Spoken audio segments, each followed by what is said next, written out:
뭐야?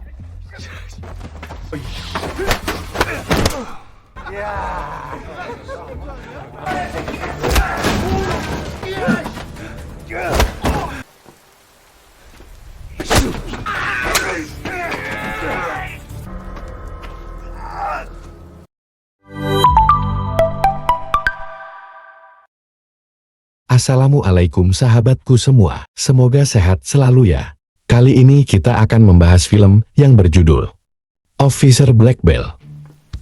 Bercerita tentang seorang pria yang gemar olahraga bela diri, yaitu Jung Do. 지금 갈게.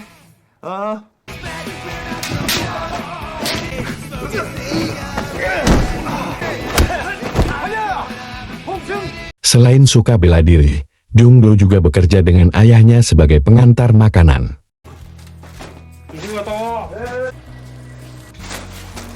Suatu malam, Jung Do melihat dua pria berkelahi. Lalu melihat salah satunya memakai gelang elektronik, memukul petugas yang bernama Pak Chow dengan botol.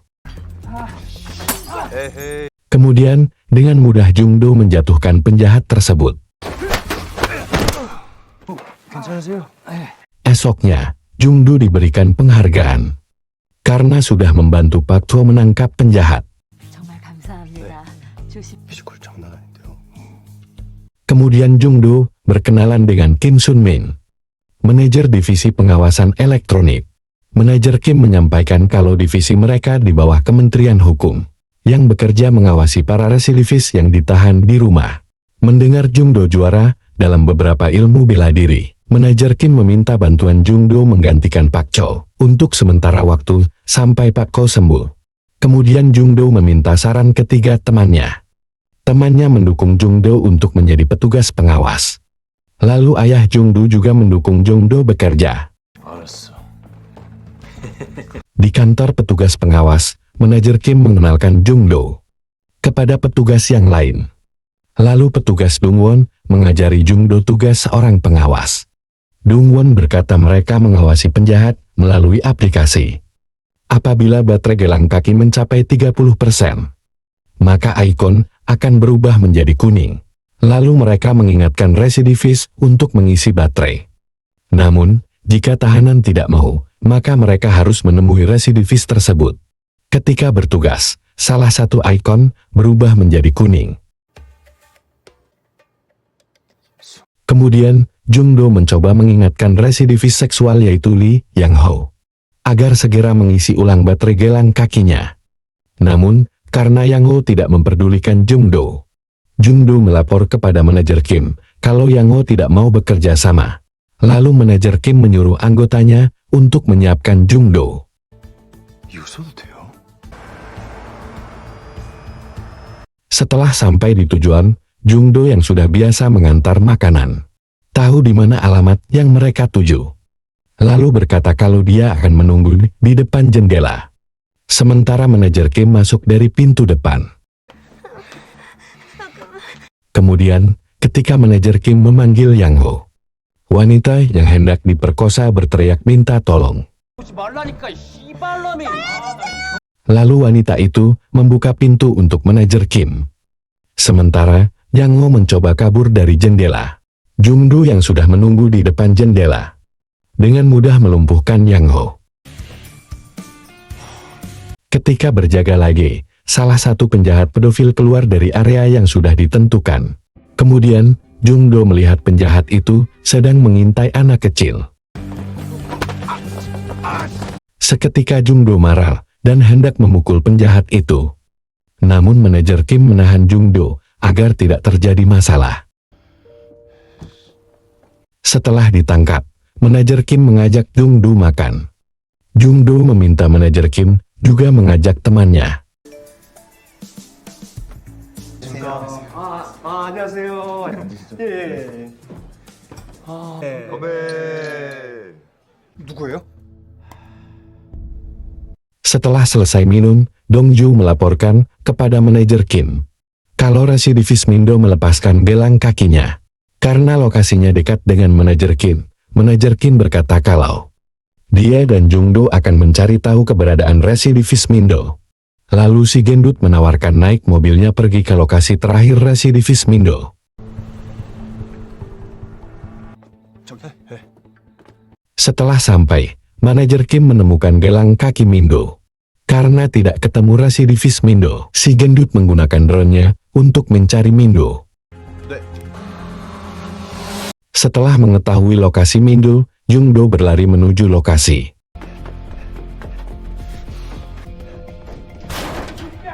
Lalu Jungdo meminta agar Mindo tetap tenang dan menghentikan perbuatannya. Namun, karena Mindo tidak mau mendengar, Jungdo terpaksa membanting Mindo. Karena kalah, Mindo menyuruh Jungdo pergi atau dia akan bunuh diri. Kemudian, manajer Kim meminta Jungdo mengulangi perkataannya. Dengan kata-kata bijaknya, manajer Kim berhasil membuat Mindo menyerah. Membuat Jungdo makin tertarik untuk menjadi petugas pengawas. 괜찮아. Esoknya, Jungdo ke salon bibinya untuk merubah rambutnya. 단정하게, 이모. Setelah itu, Jungdo melihat pria yang tadi di salon bibinya sedang makan sambil menggoda seorang pelayan wanita di sebuah restoran. Sesampainya di kantor, Jungdo langsung mencari informasi pria tersebut, yang ternyata seorang residivis kejahatan seksual bernama Gun Nam. Lalu Jungdo melaporkan kecurigaannya kepada manajer Kim. Ketika ditelepon, Gun Nam berkata kalau dia akan bersenang-senang malam ini. 올 거야, 씨발. 야, 큰일 났다. 빨리. Mendengar itu, mereka berdua langsung bergerak menuju lokasi Gun Nam. Namun, mereka tidak bisa menemukan keberadaan Gun Nam. 사람 기억나세요? 예, 왼쪽, 오른쪽이야. 잘못 봤어요. 넌 이쪽? 아, 예.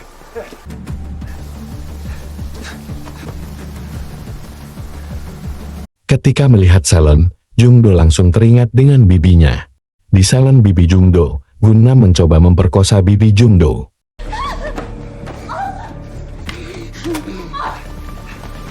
Tak lama kemudian, Jungdo datang menyelamatkan bibinya. Lalu membuat Gun Nam pingsan dan memborgolnya.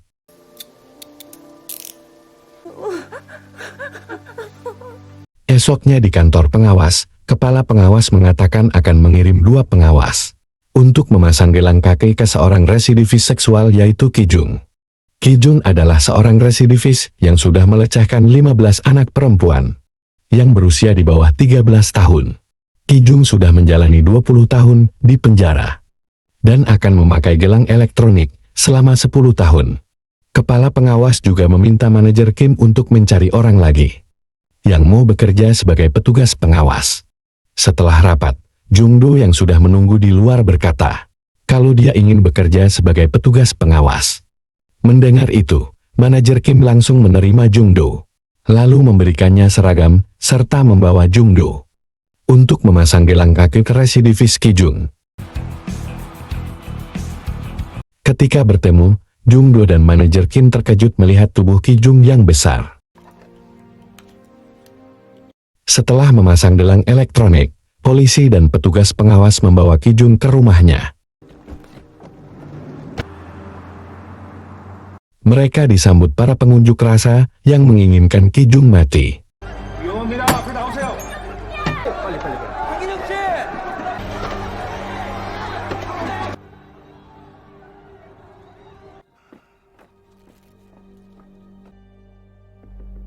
Malamnya, salah satu teman Kijung yang juga mantan residivis bernama Han Byung mengajak Kijung untuk menghabiskan rokok sebat sambil berbicara bisnis. Esoknya, Jungdo melihat Kijung pergi ke suatu tempat. Lalu Jungdo meminta izin manajer Kim untuk memeriksanya. 보이면 알려줘. 네네. 형, 지금 감기 중 상가로 들어가요. Di lantai dasar, Kijung bertemu dengan seorang penjahat yang menjual video seksual kepada situs gelap bernama Minwok. Minwok menjanjikan Kijung uang 10 juta won per 10 menit untuk video pelecehan yang Kijung buat dengan anak perempuan. Minwok juga akan menyediakan anak perempuan untuk Kijung. Tak lama kemudian, Ki Jung terkejut melihat Jung Do datang mencarinya. Salah satu penjahat berkata, kalau kaca mobil mereka gelap, jadi Jung Do tidak akan tahu kalau mereka di dalam. Kemudian Min Wok menyuruh anak buahnya untuk membereskan Jung Do. Karena Jung Do tidak bisa menemukan Ki Jung, manajer Kim menelpon Ki Jung. Ki Jung beralasan kalau dia sedang makan gimbap. 불편한 곳 있으시면 저희가 머리 쓰는 게 느껴져. Di kantor, Pak Ko yang baru sembuh datang menyemangati Jung Do yang baru bergabung.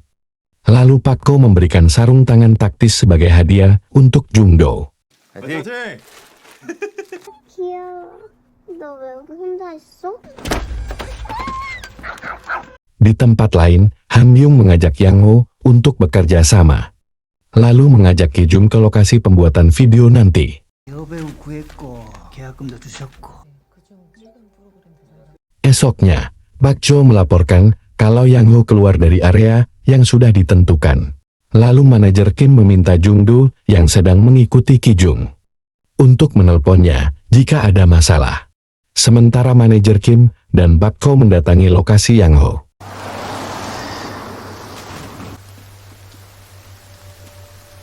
Di sebuah gudang, Pak Chow dan manajer Kim dijebak Yang Ho. Di tempat lain, Ki Jung menjebak Jung Do untuk melawan beberapa penjahat.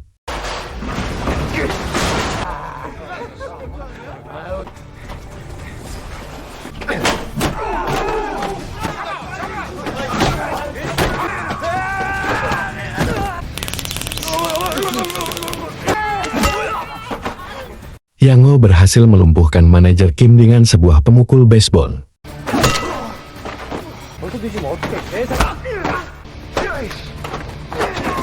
Tak lama kemudian, Pak Cho juga kehilangan kesadaran karena kepalanya dipukul.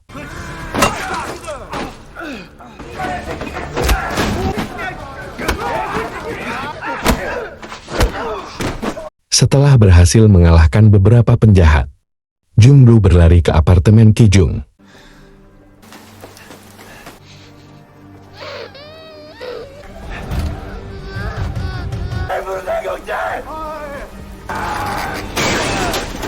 Ketika berhasil masuk, Jung Do bertarung melawan Ki Jung.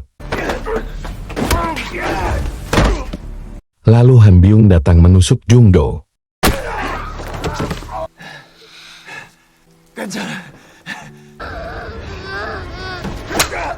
Tak lama kemudian, Han Byung kabur ketika polisi datang. Lalu Ki Jung juga ikut kabur. 긴급 중환 요청.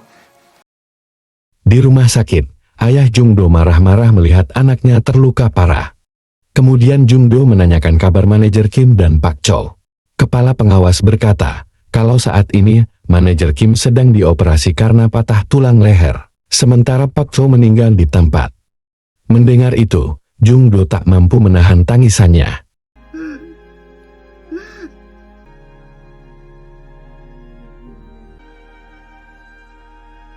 강기중에 대한 처벌이 애초에 너무 약했다 이런 여론. Di rumah sakit, Jung Do mengajak temannya untuk menangkap Ki Jung.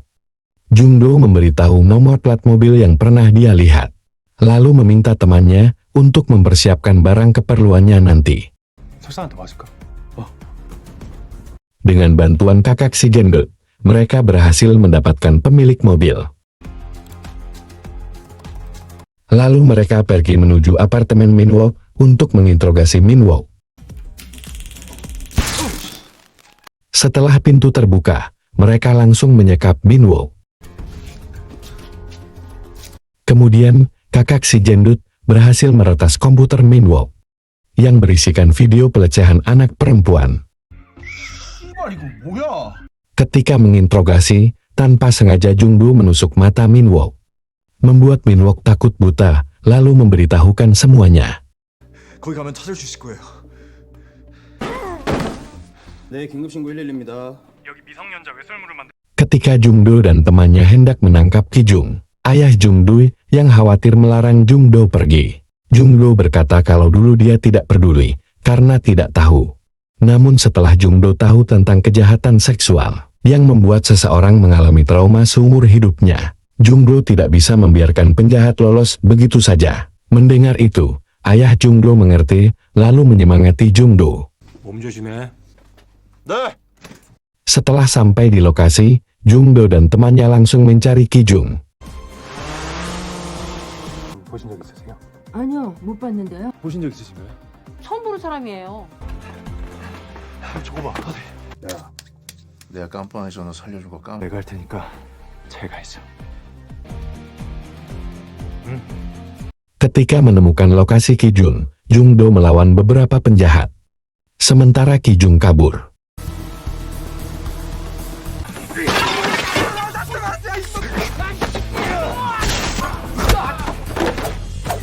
Ketika bertarung, Han Byung mengira Jungdo trauma dengan pisaunya. Namun kali ini, Jungdo sudah siap dengan rompi pelindung.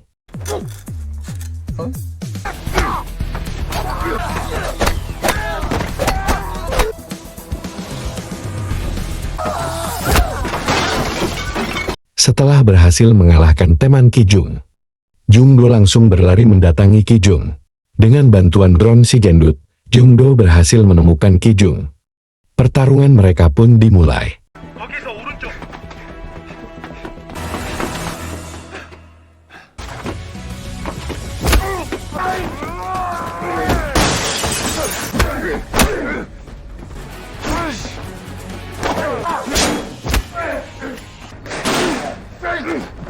Melihat Jungdo dihajar, si gendut menggunakan drone untuk memukul Kijung.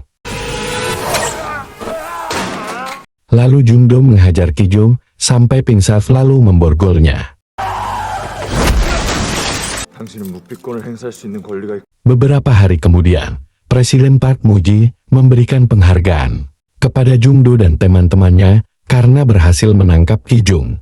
Tak lama kemudian, Minju datang mengucapkan terima kasih kepada Jungdo. 고마워요. Film pun berakhir, semoga kalian terhibur.